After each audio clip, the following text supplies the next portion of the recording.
Assalamualaikum warahmatullahi wabarakatuh. Kembali lagi dengan saya Muhammad Samsudin. Di kesempatan kali ini saya akan menceritakan sebuah cerita yang berjudul Anak Ayam Tumbal Pesugihan. Sebelum masuk ke ceritanya, jangan lupa subscribe dulu ke channel ini. Oke, langsung ke ceritanya. Hidup gini terus ya toh, sikil nggo endas nggo sikil, kerja keras tiap hari nggak ada perubahan. Gimana kalau kita pergi ke tempat Mbah Kuncen nyari pesugihan, ajak Surip pada temannya Parto. Oh lah, wis urip bosen urip melarat terus. Kowe melu wae.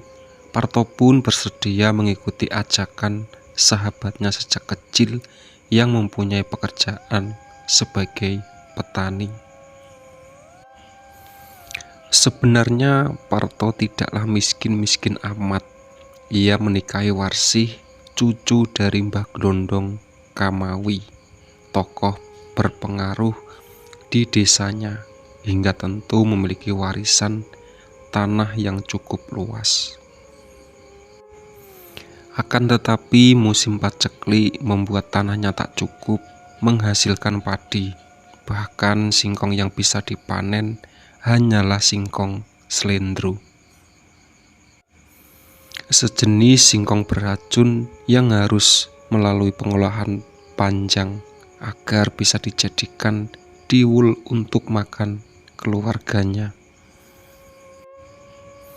Keesokan harinya dua petani itu pergi ke arah selatan, ke tempat Mbah Kuncen, juru kunci tempat keramat itu berada. Sesampainya di sana, Surip dan Parto pun mengutarakan keinginannya untuk memperoleh kekayaan. Sampean kabeh wis niat temenan njaluk pesugihan. Juru kunci tua itu menanyakan kembali maksud dua laki-laki itu jauh-jauh datang ke rumahnya. Sampun Mbah, jawab Parto dan Surip serentak. Tekad mereka sudah bulat untuk mengakhiri kemiskinan yang membelenggu kehidupan mereka. Yo wis, nek temenan saiki cekelen pitik sing nang kurungan kae, terus sembelih, mengko podo nggo dahar.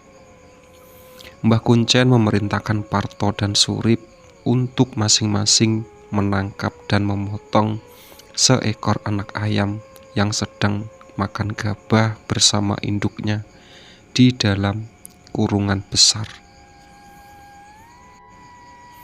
Dengan penuh semangat, Parto mendahului sahabatnya menangkap anak ayam itu. Ia meminta Surip untuk memegangi bagian kaki dan sayapnya, sedang tangan kirinya memegang kepala anak ayam malang itu. Ia memegang pisau dapur berkilap yang diberikan oleh Mbah Kuncen. Bismillah, Allahu Akbar. Parto meramalkan doa menyembelih ayam seperti yang biasa dilakukan jika memotong ayam di rumahnya. Saat hendak mengayunkan pisau ke leher anak ayam itu, tiba-tiba bayangan wajah Darun, anak pertamanya, berkelebat. Muncul di bilah pisau yang berkilau. Astagfirullahaladzim. Parto kaget dan melempatkan pisau dan melepaskan anak ayam dari tangannya. Surip pun tak kalah kaget dan ikut melepaskan pegangannya. Sontak Parto berlari terbirit-birit keluar dari rumah Mbah Kuncen. Tanpa menoleh ke belakang lagi, ia berlari kencang ke arah mereka datang lagi. Ono opo to? Surip kaget dan ikut berlari mengejar Darto. "Darun, Rip, Darun. Darun kenapa?" Surip berteriak kebingungan karena Parto menyebut nama anak kecil pertamanya yang masih kecil. "Ayo bali wae," teriak Parto mempercepat langkah untuk pulang. Akhirnya dua lelaki itu pun bergegas pulang. Waktu itu belum ada angkutan, sehingga memerlukan waktu 2 hari agar dua lelaki itu bisa kembali ke desanya. Sesampainya di rumah, Parto disambut tangisan keluarganya. Keluarga besar dan seluruh penduduk kampungnya berkumpul di rumah. Dilihatnya sang istri dan ibu-ibu di kampungnya sedang menangisi Darun yang tubuhnya kelonjotan di amben, beralaskan kasur kapuk di kamar. Para tetua yang lain sibuk membacakan surat Yasin. Ini adalah hari ketiga mereka mengaji untuk Darun yang tiba-tiba sakit keras dan nyaris meregang nyawa. "Darun," pekikan Parto mengagetkan kerumunan keluarga besarnya. Mereka menoleh ke asal suara. Laki-laki itu langsung menggambur ke arah tubuh kecil Darun, memeluk dan mengusap kepalanya. "Iki mesti kelakuane dekne to." Suara serak berkopiah hitam di kursi dekat Warsih duduk yang sedari tadi khusyuk membaca surat-surat Yasin menyentak keheningan. Mertua Parto yakin kalau sakitnya Darun ada hubungannya dengan kepergian mendadak Parto dan Surip yang menyuruh desas-desus sedang mencari pesugihan ke daerah kidul. "Nggih, Pak, kula ingkang lepat," bisik Parto lirih. Ia membenamkan wajahnya semakin dalam ke kepala Darun. Gurat penyesalan dan ketakutan menghiasi wajah lelahnya.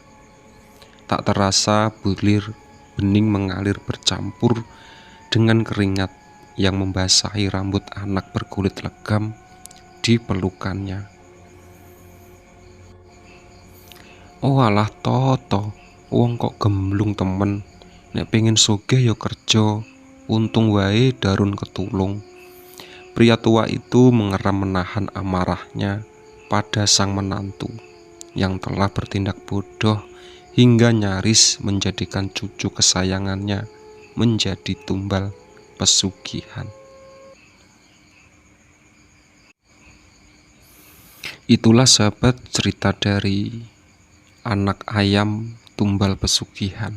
Ditunggu video-video terbaru dari channel Muhammad Samsudin. Oke.